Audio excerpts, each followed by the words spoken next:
Idaho, one of the most rugged and beautiful northwestern states. We picture its past peopled by Native Americans and white explorers, settlers, and pioneers. Little is ever said about other races. However, Asians have played an important part in working the mines, constructing the railroads, cultivating the farms, establishing the businesses, teaching the children, and helping to build this great western state. Although there is occasional mention of Chinese miners, few people realize that in 1870, during Idaho's gold rush, over 1/4 of the people in Idaho were Chinese, and that Boise, the population center, was 1/3 Chinese. Though many whites tried to treat the Chinese miners, farmers, and business people fairly, the story of the early Chinese in Idaho were laced with suspicion, prejudice, and discrimination. The once large Chinatown located in Boise is now gone, but the Chinese have had a continuous presence in Idaho from the time of statehood to the present day. The Japanese came to Idaho starting in the 1880s to work on the railroad. Many stayed to farm and then branched out into other occupations. But we seldom talk about the fact that in 1943, the 8th largest population center in Idaho was Camp Minidoka, a Japanese internment camp in the desert north of Twin Falls. Thousands of Japanese Americans were brought there after being forced from their homes on the West Coast.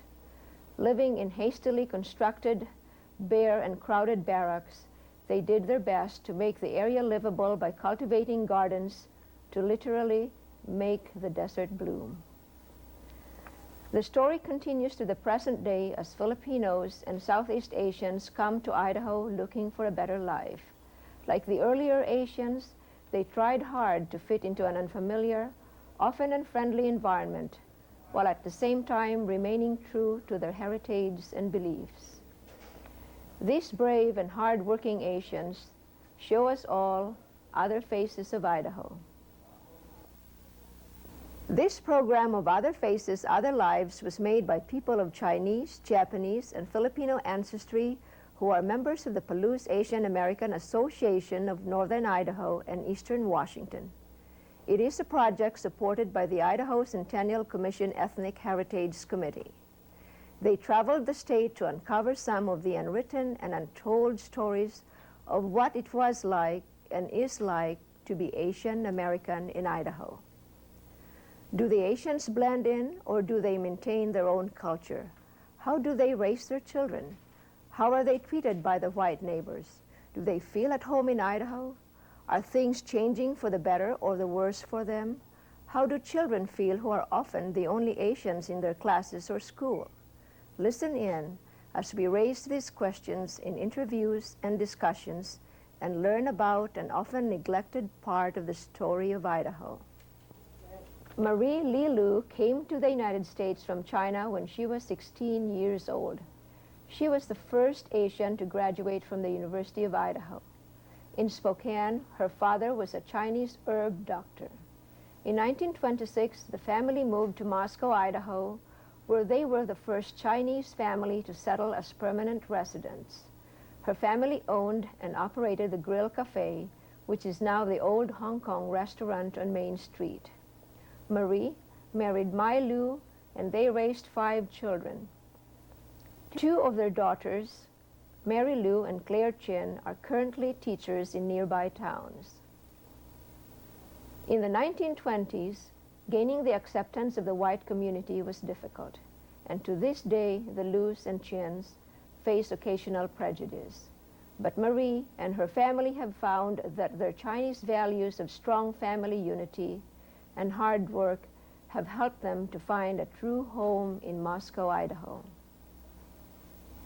How come that we went into the restaurant business was my father and mother came, well, he said, well, let's go around the Palouse country, see what it's like, you know. So they came over here and went to Moscow and went to Huff's Cafe to get my little sister, 3-year-old sister, some cookies. Well, before they left the Huff's Cafe, they bought the cookies and the cafe. So that's how come we started in Moscow.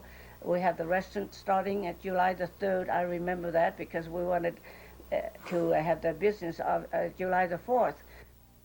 People who see the Suenaga family shopping at the mall in Pocatello or fishing for trout on Henry's Fork probably do not realize that they are descended from samurais of ancient Japan. Now, Richard Suenaga's young grandson, Richard II, learns the ancient Japanese martial arts in Pocatello, Idaho. Richard's start in Idaho was a bitter one. Even though he was a second-generation American, Richard had to face hatred and suspicion during World War II. Eventually, his hard work and dependability triumphed. He established Suenaga Masonry, now run by his son Hugh, who is active in community affairs. His wife, Mary Kasai, a former dancer who was born and raised in Idaho, has introduced thousands of Pocatello children to the art of dance. She has taught dance classes throughout the country, including Los Angeles, Houston, Las Vegas, and San Francisco.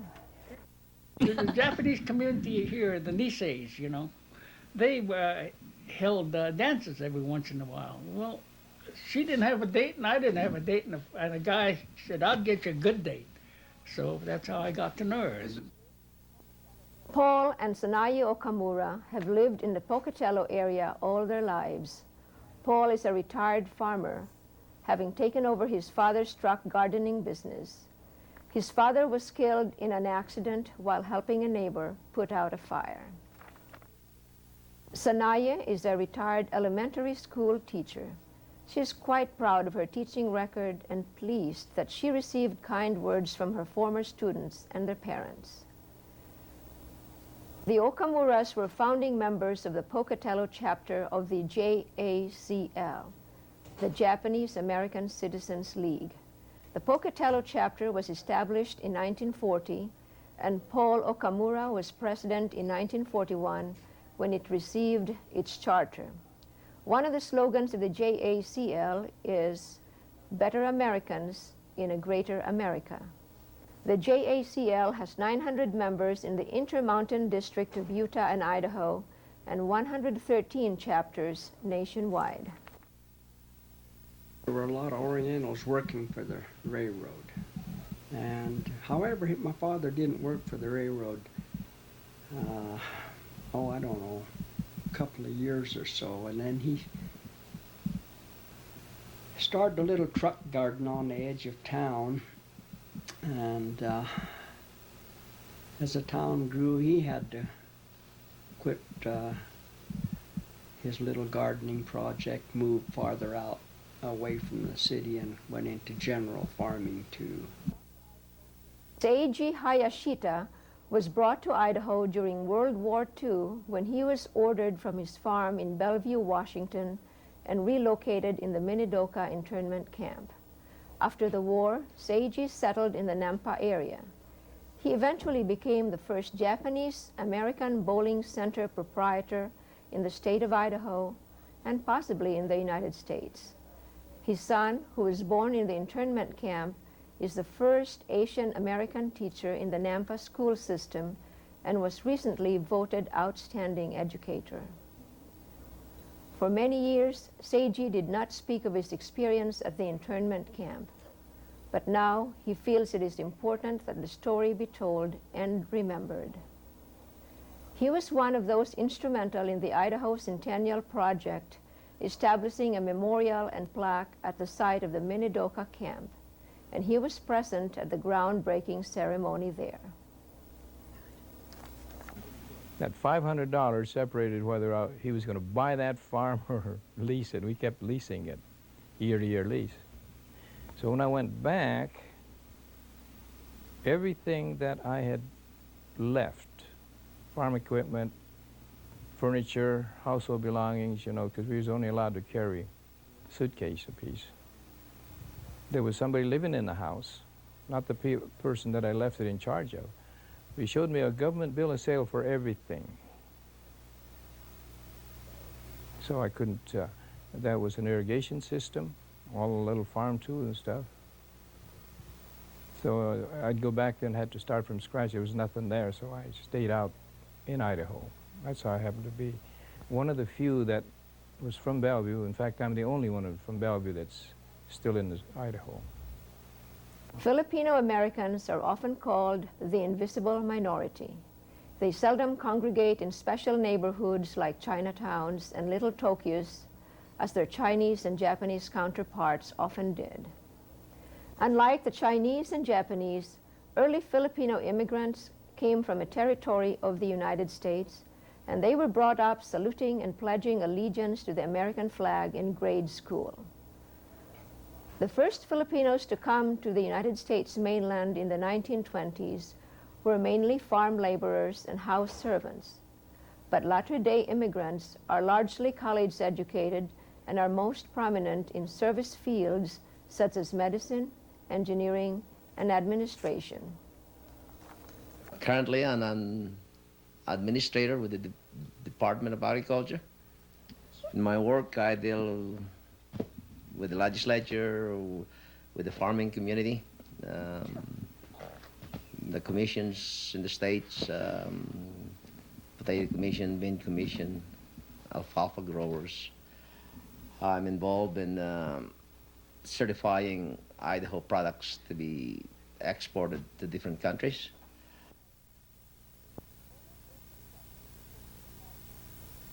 Early Asian settlers came to America to make their fortunes and start new lives.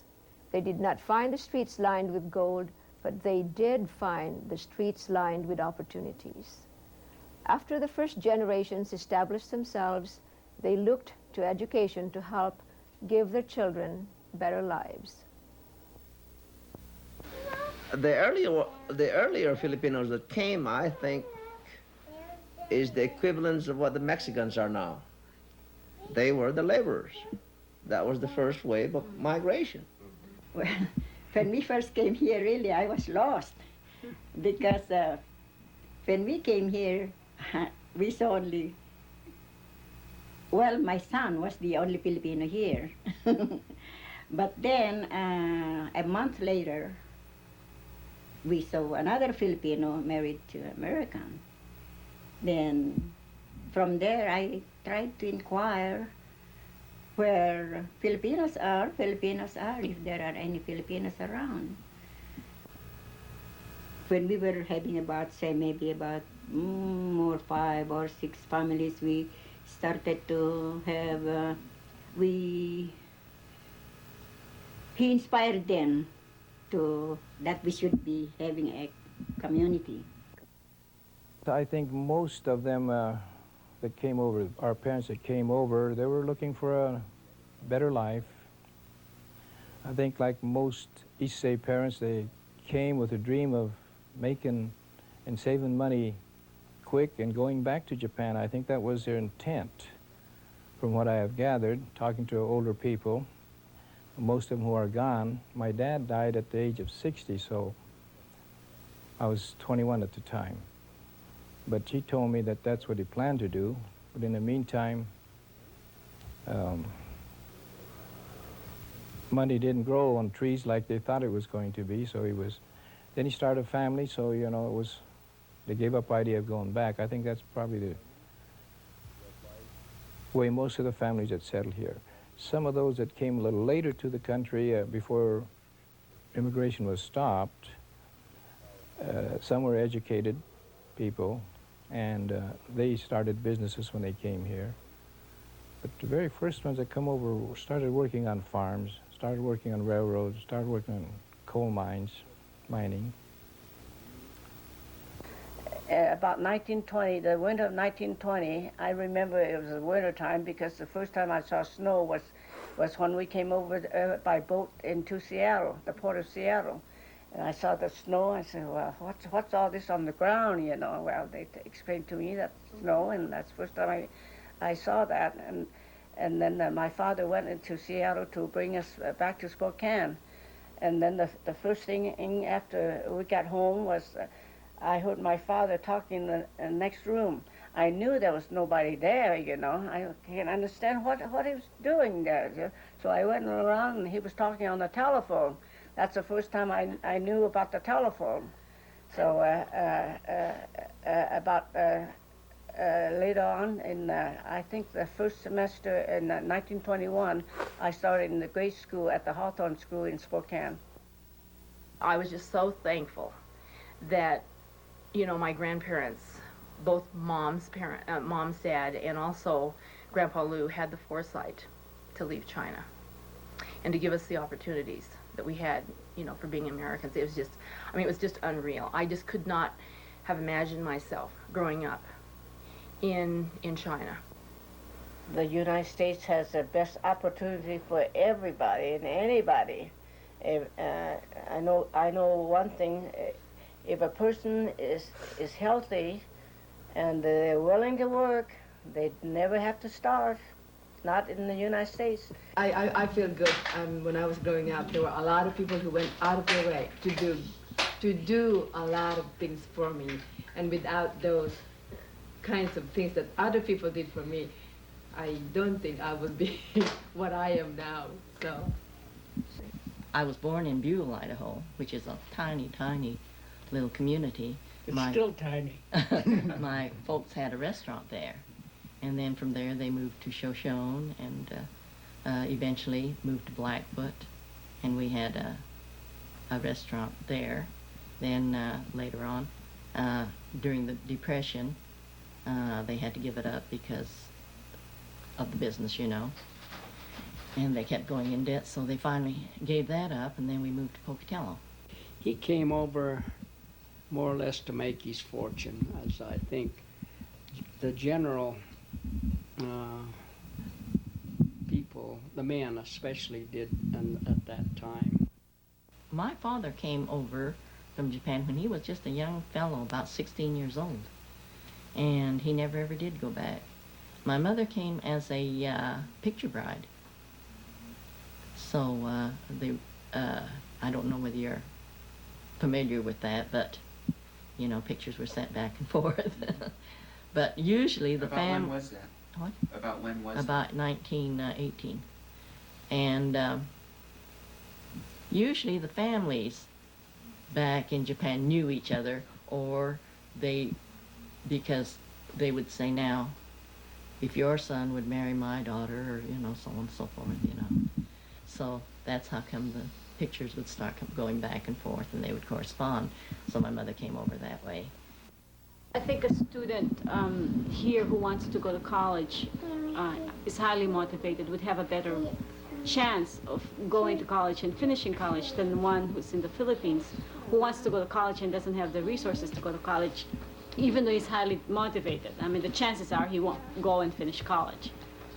I have benefited from not only the tradition of knowing my grandparents on both sides, and I guess cherishing those memories, but you know, also being fostered in an environment where education was a very key role, and I think that that's an outstanding element in most Japanese families.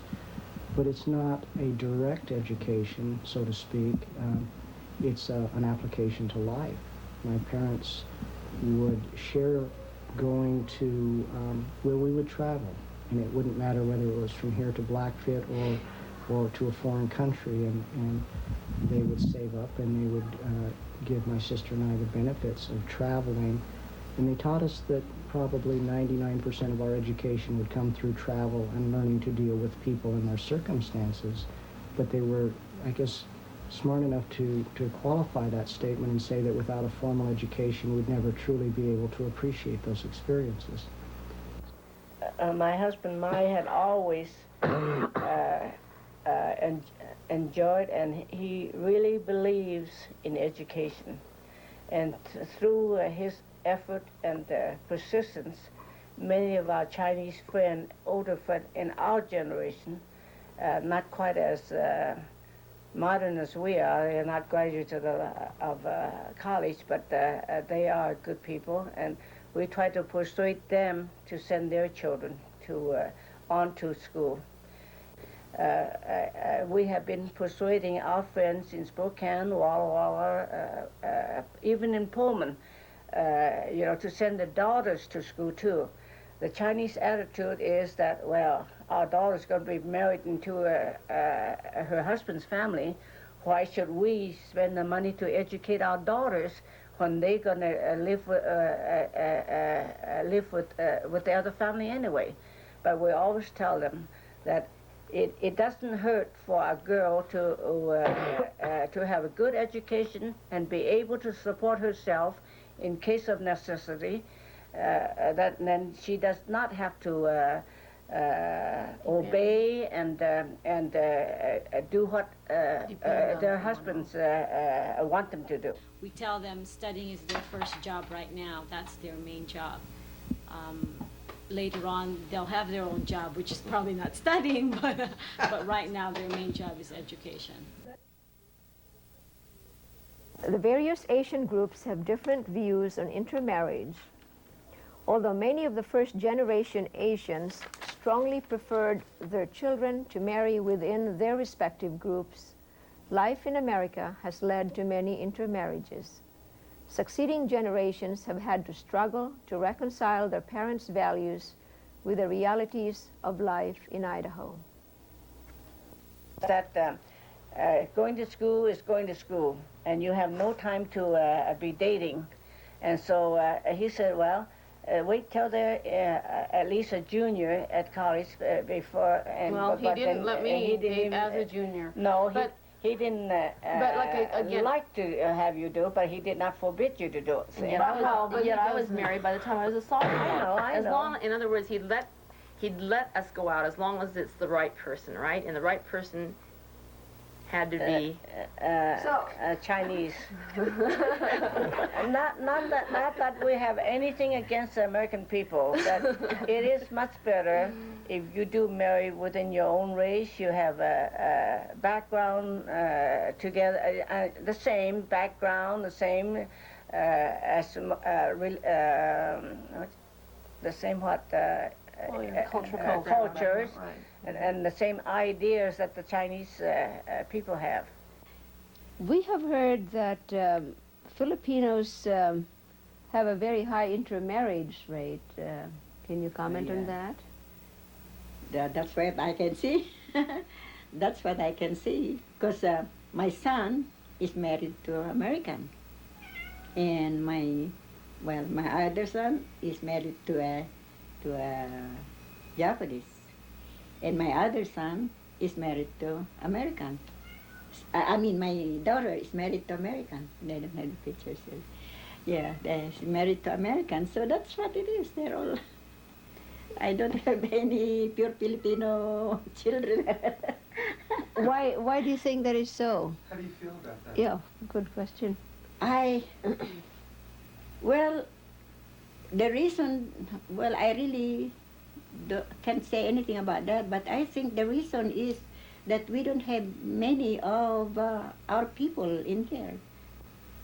You see, when he was still a minister in California, the early part of his ministry, they did not allow marriages, intermarriages like that.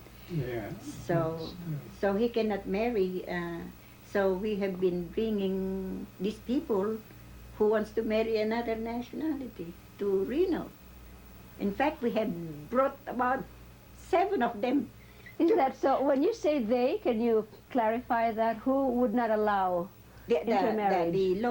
The law in California. In California? In California. Maybe in United States. I didn't know this far, yeah, but in California they didn't. It was not allowed for intermarriages, so he cannot marry them. So Reverend Kalau and you would take them to Reno? Yes. And we did that. Well, how did you feel about the intermarriage? What do you think of intermarriage? So far, like I have been talking to him, that in my observation here, there are many that we know who are as good as when they are Filipinos or they're Americans, it's themselves. See, there are many that I know that we deal with, that they have the best husbands. They're the best husbands in the American side. the races have been able to mix and be a cohesive group. You know, I always thought that when I was younger, I had a friend who was Caucasian, and it was a very dear friend because he just lived down the street a ways, and if something came up and he proposed to me, I still, as much as I thought of him, I wouldn't have thought of marrying him because at the time Caucasians were, you know, and Japanese marriages just didn't go. And they had all these laws too that regulated us from.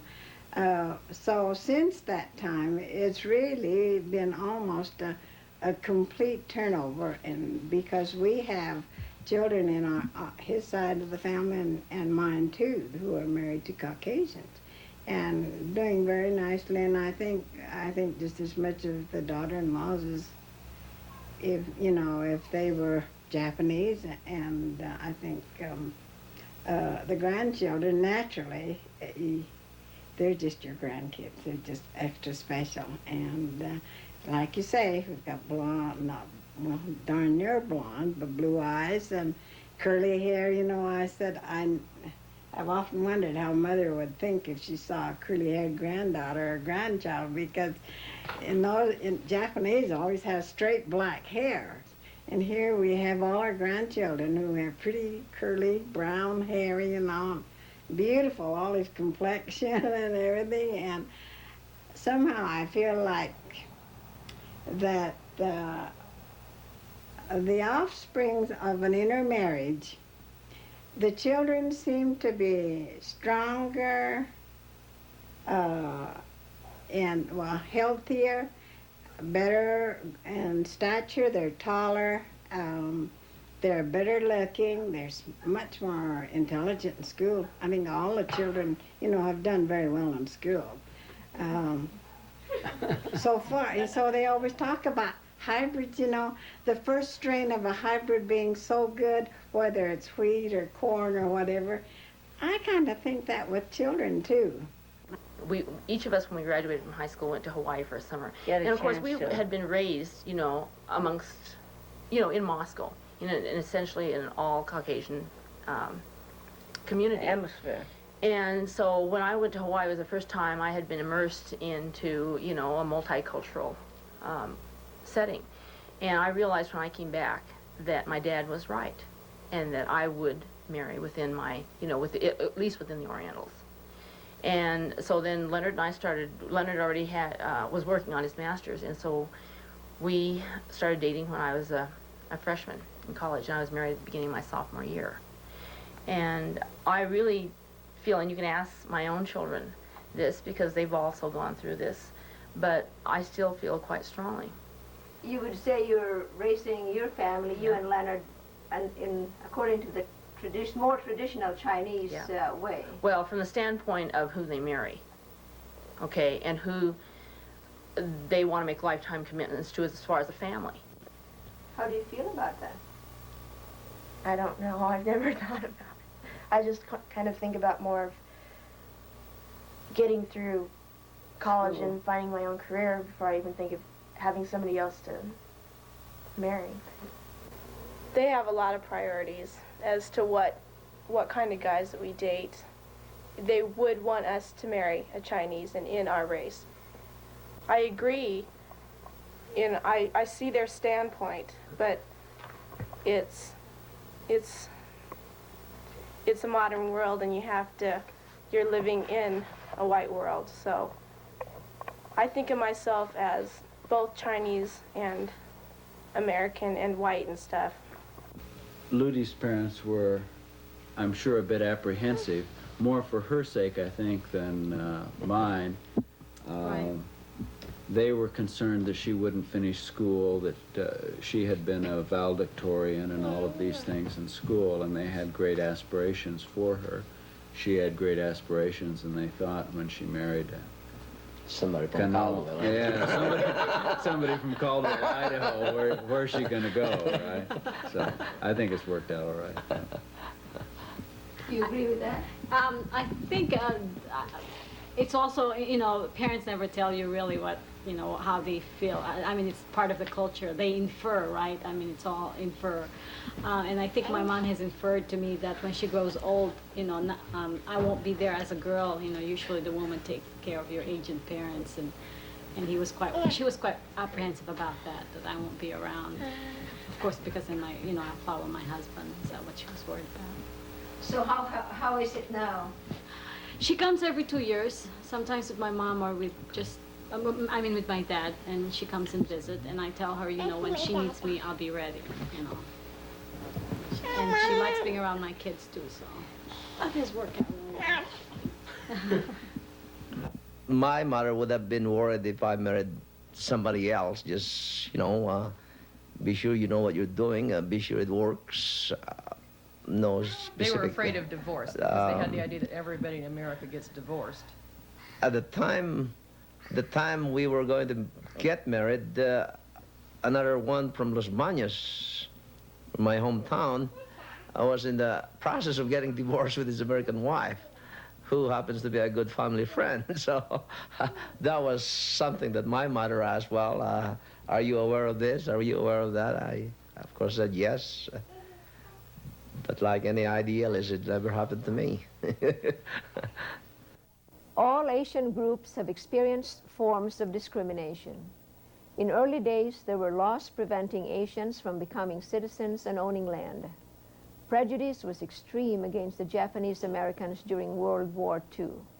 An unfortunate example of this was the construction of Camp Minidoka, where thousands of Japanese Americans were interned. I've been here ever since 1920, but I could not become a U.S. citizen until 1943. Pearl Buck was one of the persons that got this law changed in the U.S. government. And so as soon as we were able to join, my husband and I went to get our citizenship paper at that time. And if you're not a citizen, of course you cannot buy land or building or anything like that. And so at that time you have to buy it in your children's name because they are citizens and they are allowed to buy. And we cannot even vote all these years until after we become citizens. I had to do a little bit better in order to succeed. See, that's been that way throughout my life. If I want to hold down a job, no matter what, I had to put out a little bit more effort to be a little bit better in anything I do. So came a little depression or something, they'd hold on to me and get rid of the others. But if I were equal, I would have been the first one to be let off. That is racially, because if you're competing with a bunch of Caucasians, you're just mud. Unless you excel in your ability a little bit better. I stopped. It was a noon hour, so I thought I'd stop, and my wife and my son was about a 1.5 years old. Stopped at a restaurant there and didn't get waited on, and finally the waitress came over and said, "Are you Japanese?" And I said, "Of Japanese descent, yes."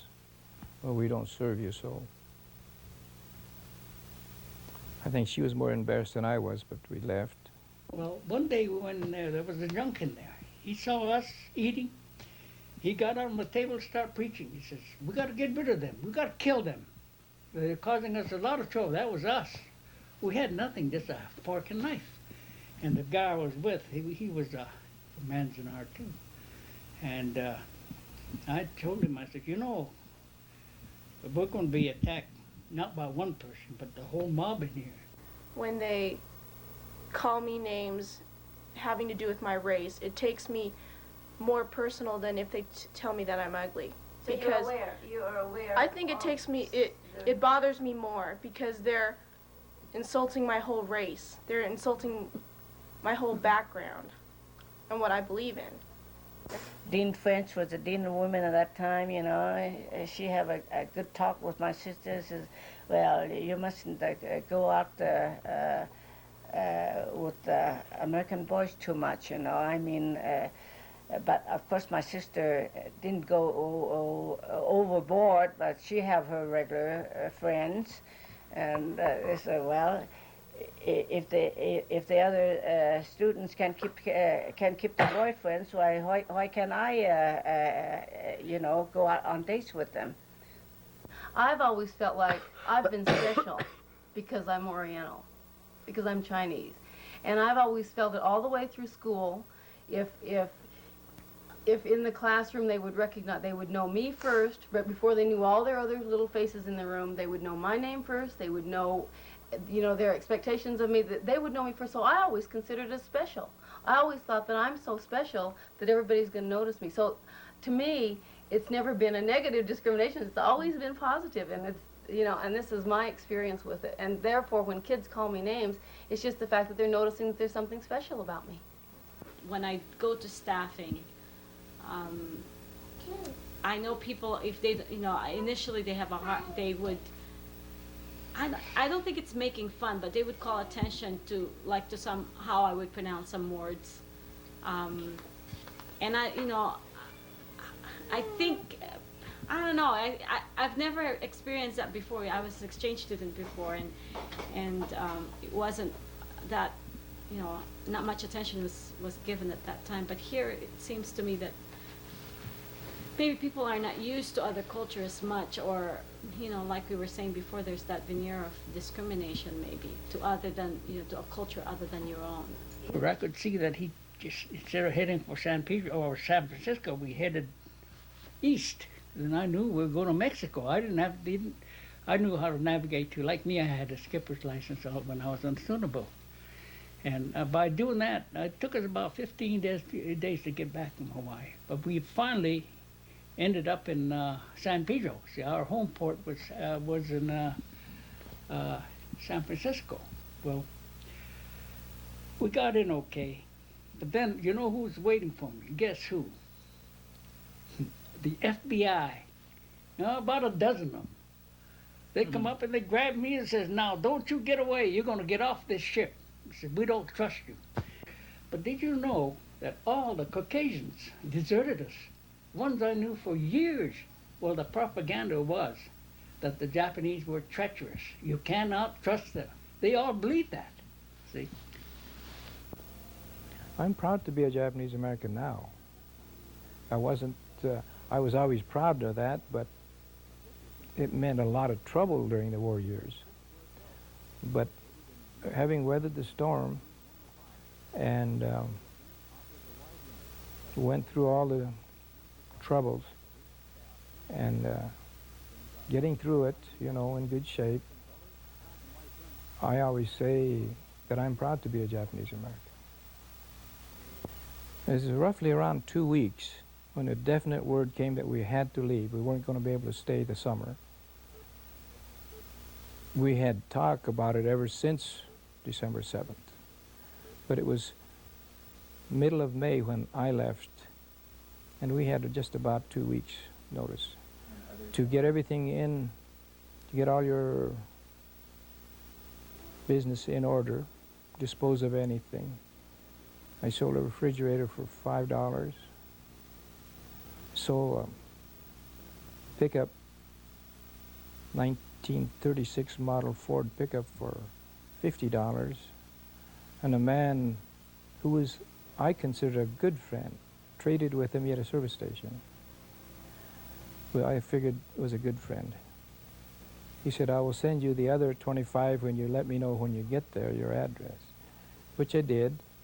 I never did see him again, so I got $25 for a 1936 pickup. Camp life, I spent 2 winters. Severe cold that we weren't used to coming from Seattle area, and real hot summers that we weren't used to. The lack of privacy, and that was one of the worst. And of course, the cramped quarters. When I went back into camp, I had my mother and 2 sisters and my wife and I, and baby, in a 20 by 20 foot room. So you can imagine, no running water, just bare light bulbs hanging down from the ceiling, no partitions, no toilets. It was a community toilet. I guess by the time I went there, it was a little better. It used to be they didn't have toilets. It was outdoor without water.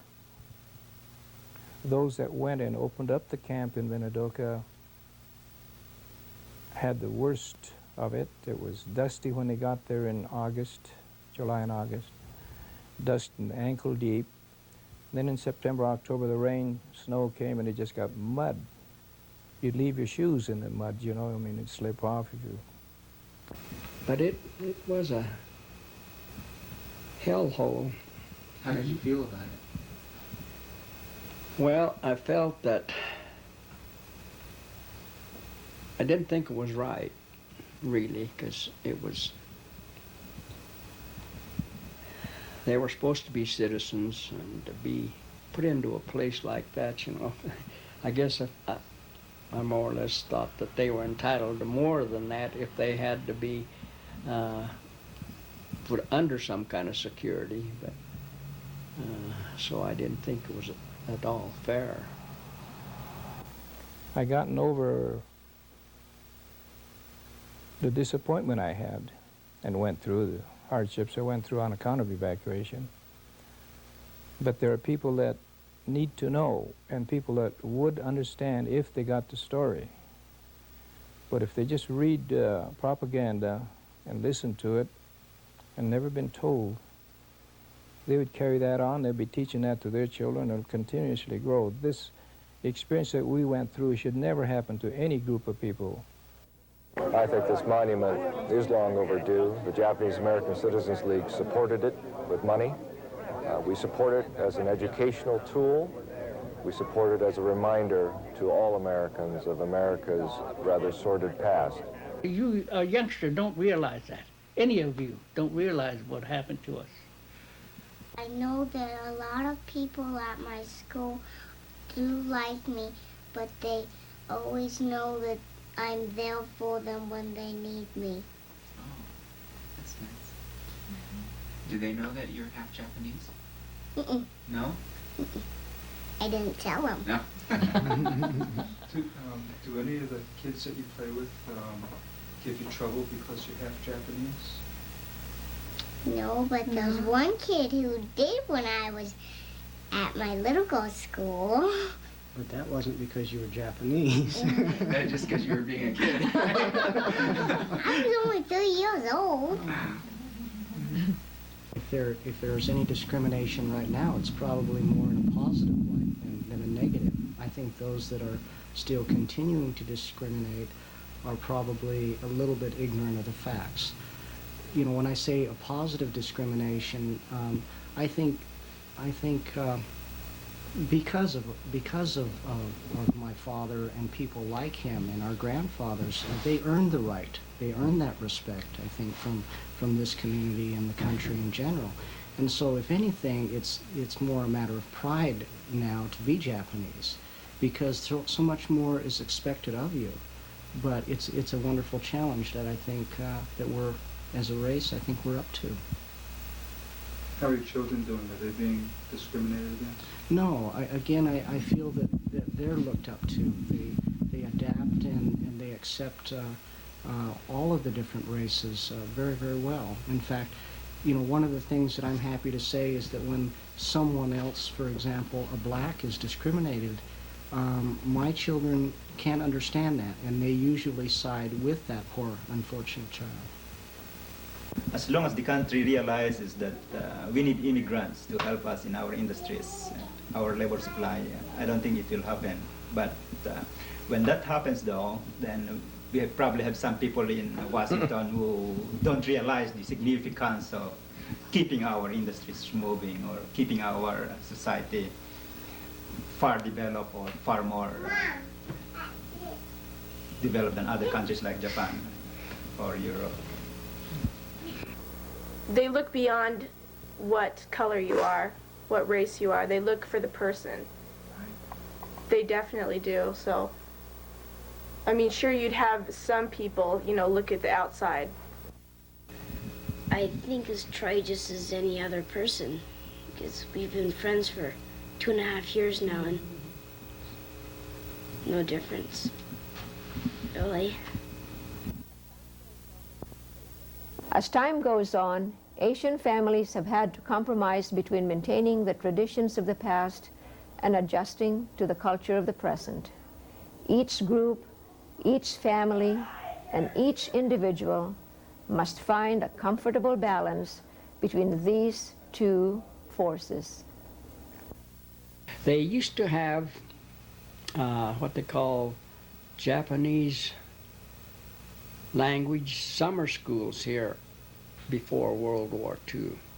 And most of us attended those, and we were taught the basics, how to read and write. But through not using it, I have lost all of mine. A lot of good culture from Japan that mixed with the American culture, it would help, you know. But I think the most important thing that I taught my son was to respect the law. Well, see, the children nowadays, they call you by the name. First name? First name, or something like that. Or, but I teach these grandchildren to say we are their grandparents, and they have to say grandparents to us, whatever if we want them, apong or lolo or grandma or. But really, they mostly are talking only in English. That is my my mistake, because I have not taught them our dialect. See, which others they insist them to learn Mexican and Chinese and Japanese. They teach them their dialect, talk to them during their infant days, you know. But me, I never did to my children or the grandchildren. In fact, there was a comment one time that somebody read an article that was written by my son in a magazine, and this friend told me, "Shame on you." They said, "You have not even taught your child to speak your dialect." Again, this is just because of me, but I've encouraged my kids to read. You know, I'd mark the stories and say, okay, you gotta read this, you know, when you're going to bed tonight. And, you know, I go out and I seek these books, and I'm one of them that was really strong in wanting to bring some of the books into the library on Asians. And when I'm making my donations, for example, there's a heritage book company out of Honolulu, and my donation this year, I'm going to ask them to send and get some of these, you know, consider some of these books. One of the questions that they asked from me is, how many relatives do we have down there in the Philippines? Oh, I told them it stands probably around 300. Is that right? Are you not kidding me? And when they wind up in the Philippines, actually, when I started introducing them to my relatives, I usually say, this is your uncle, or this is your lolo, or your lola. It reached the point by the time we had been in, I think, fourth place, they will be the one who will be saying, when it looks a little bit old, that another lolo, another lola, another uncle, another aunt. I've very often speak to them about the Philippine traditions, how family relationships are.